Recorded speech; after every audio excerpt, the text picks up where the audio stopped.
So I'm going to be going through the Fantastic Four fan casting.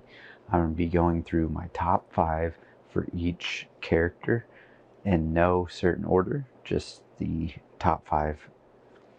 Alright, so for Mr. Fantastic, the first casting I think would be the best would be Jamie Duran. You might know him from 50 Shades of Grey, but he's also played in a lot of other movies and has a lot of depth as an actor. And I believe the casting for Mr. Fantastic, they're looking for between 30 and 40 years old, roughly around that age. And Jamie Duran is 40, so I feel like that's a solid age. And he would play a great Mr. Fantastic. I could also see him playing Doctor Doom as well. Next, we have John Krasinski, which we all seen in Multiverse of Madness, but he would be another great fit, which I don't necessarily see him as being cast in the actual movie, because I feel like they would have wanted the reveal to be later. And I feel like that cameo was sort of just rushed and like a one-time deal. And John Krasinski is 42, so I feel like once again that's sort of right around the age range. And also I feel like they're sort of going for a little bit of a comedic Fantastic Four. So John Krasinski's background with The Office would fit pretty well. Next, we have Penn Badgeley, which you guys might know from the Netflix series You. He definitely has the look for Mr. Fantastic, sort of the quirky look. And I also feel like Mr. Fantastic should be someone that's sort of slender and sort of has a skinny, long face, which I know sounds weird, but Penn Badgeley has that look. And he's also 35, which is the youngest person on my list. So they can definitely, if they're wanting to have the Fantastic Four in the MCU for a long time, he would be a good pick. So next we have Rahul Kawali. I think I'm saying that right. He's 36. He is from iZombie, so once again, if they're wanting to go sort of the comedic route, he does have a little bit of comedy from iZombie, and he has a great look for Mr. Fantastic. Now we have Glenn Howerton, which you guys will know from Always Sunny in Philadelphia. He is the oldest person I have on this list, so it might be a little bit of a stretch because he's 46. So I feel like they're probably looking for somebody a little bit younger. But sort of like Penn Badgeley, he has that sort of slender, sort of skinnier face and stuff that looks more like Mr. Fantastic. And once again, you know, since he was on Always Sunny in Philadelphia, he has that comedic background if they decide to go that route. So now on to the Invisible Woman. So the first one I have is Lily James. She's 33. So for the Invisible Woman, I feel like is sort of the same age range for Mr. Fantastic, from 30 to 40. And she's 33. If you don't know who she is, she has played in movies like Cinderella and Baby Driver. And I feel like she also has a lot of range as an actress. So she would be good for the Invisible Woman. And she also has a few connections with Nia DaCosta, I believe, which is going to be the director for the Marvels. She was in a movie that was directed by Nia DaCosta, so you know there might be ties there. So next we have Emily Blunt, obviously. She's 39, so she's still within that age range. For me specifically, I feel like it should be John Krasinski and Emily Blunt together. I don't really want one without the other, but that's just me. Next, we have Mackenzie Davis. She is 35. I feel like she would be a great actress to play the Invisible Woman. And she has a lot of range as an actress as well. Next, we have Elizabeth Yale. She's 30, so it would definitely give us some more time for the Fantastic Four. She played alongside Penn Badgeley in the U series. So I feel like that would be, if they decide to have Penn Badgeley as Mr. Fantastic, Elizabeth Yale would be great as the Invisible Woman, since those two actors have already worked together and have a little bit of chemistry there. So next we have Samara Weaving. She's also 30. She's played in movies like Ready or Not, and I believe she played in Happy Death Day. So she has sort of a little bit of comical background, but not much for Happy Death Day. But she has a lot of range as well, being able to play in a horror movie / comedic movie. So that would be a pretty good role for her. Next, we have the Human Torch. So first, we have Rudy Pineau.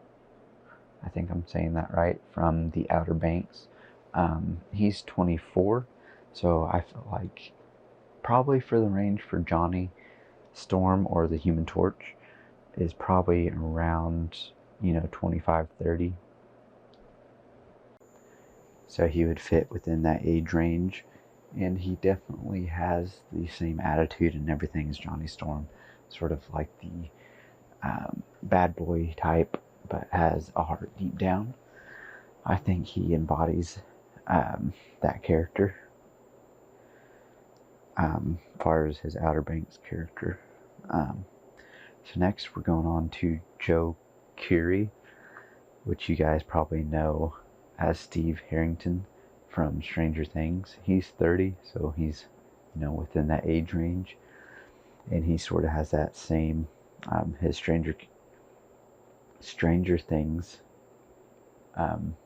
character sort of has that same vibe as Jonny Storm, with this sort of bad boy type with the heart of gold, like I said before. Okay, so now we're moving on to Hunter Parish. So he's 35, so he's sort of on the further end of what they would be looking for, but I don't think it's necessarily off the table. If you guys don't know, you might know him from 17 Again. He's the bully in the school, but he looks a lot like Jonny Storm in the comics as well, sort of like Rudy does. So next we have Lucas Till. And he's 32. You guys probably know him from the X-Men movies, like First Class and all them. He is part of the First Class of Mutants, or, well, I should say First Class of X-Men. But this one would be sort of cool because it's sort of like the reverse of the other Human Torches. Like, you have Michael B. Jordan that played the Human Torch, and then he played Killmonger. And you have Chris Evans that played the Human Torch and then played Captain America. Now it's sort of the reverse. You have someone that played in the X-Men movies, now he's playing Human Torch. So that'd be kind of neat, just so that all three Human Torches were sort of, in Marvel, or have played multiple Marvel roles. And he also does fit the, sort of look of Jonny Storm. The only thing I have concern about is he's sort of more of a kind, nice, in most of his roles. So it'd be sort of hard to see him as sort of like the cocky, type. So I don't know He might be able to pull it off though. So next we have Jack Reynor. He's 30 years old. So this guy, he played in, I'm trying to think, he played in one of the not the X-Men, the Transformers movies. The first one with Mark Wahlberg. He was dating Mark Wahlberg's daughter in that movie. But also he has a lot of connections with Marvel. So he was in a movie called Cherry, which you guys probably know Tom Holland was in. And it was also directed by Joe and Anthony Russo, which obviously directed a lot of Marvel movies. So that might be a little bit of a tie-in there. So now, oh, and also he played in a movie with Florence Poe. I really don't know how to say her name, but she played Yolanda in Black Widow. But he played in a movie with her as well. So, another tie. Which there's been so many actors in the MCU now that there's connections to basically everybody. So now, last but not least, The Thing. So first we have Alan Richardson, which you probably know from Reacher, or he also played in Titans, and he also played in The Hunger Games. So he's sort of got a little bit of a comedic side, which once again, if they go towards the comedic version, that would be good. But he's also just a really good actor, and he's big and bulky, which I feel like is a good fit. And he's 39.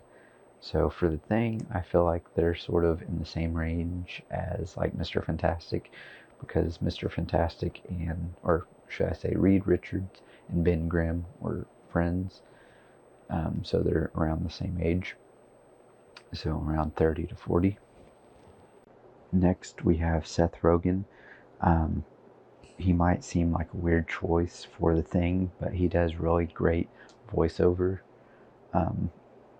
Like in Kung Fu Panda and Monsters vs. Aliens and a few others. He does really good voiceovers. He's also 40, so within that range. And Kevin Feige already said that it's not going to be an origin story for the Fantastic Four. So if we see, The Thing already transformed, I think he would be great as a voice of The Thing. So next we have Drew Powell. If you don't know who that is, he's played in Gotham. What else did he play in? Oh, he plays in Young Sheldon, and he plays in a few other movies and shows. He's 46, so he's sort of pushing the age limit. But he's sort of stocky, and he's 6'3", so he's definitely has the build for The Thing. So next we have Jason Segel. He's 42. And if they're going towards a comedic background or like a comedic movie, Jason Segel's been on How I Met Your Mother and everything. And also Seth Rogen has, comedic background, obviously. But back to Jason Segel. He's 6'4", so he's big as well. And I feel like he just sort of fits the profile of Ben Grimm. Last but not least, we have Tom Hopper, which you guys probably know from the Umbrella Academy, and he's 35, and he has the big build and stuff for The Thing, and since he's 35, he would be a great age for if they decide to do, like I said, have the Fantastic Four in the MCU for a long time. So thank you guys for watching, and have a great day.